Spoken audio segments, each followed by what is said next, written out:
Γεια σας παιδιά, είμαι η Κατερίνα και σήμερα θα ξεκινήσουμε μία νέα ενότητα για όλους εσάς που σας αρέσουν τα βιβλία και η ανάγνωση.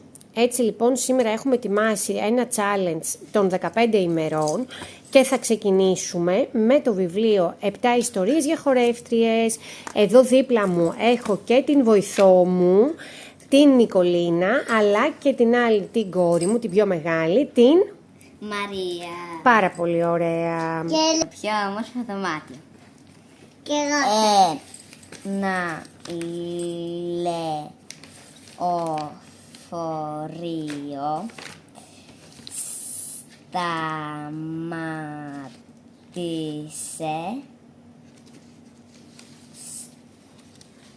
στη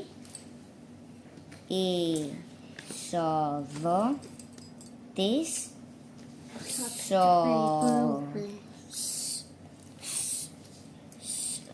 σχολής χορού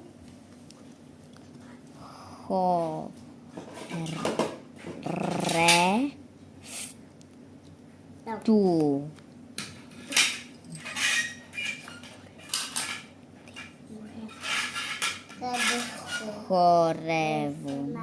Χορεύοντας το καλοκαίρι οι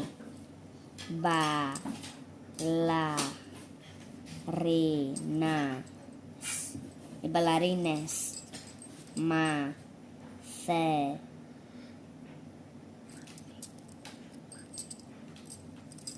μαθήτριες της κυρίας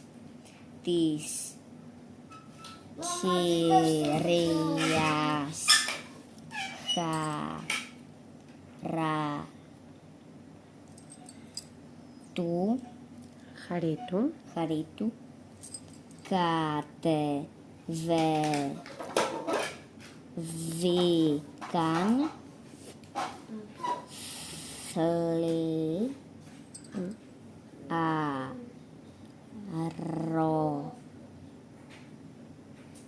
θλιαρώνοντας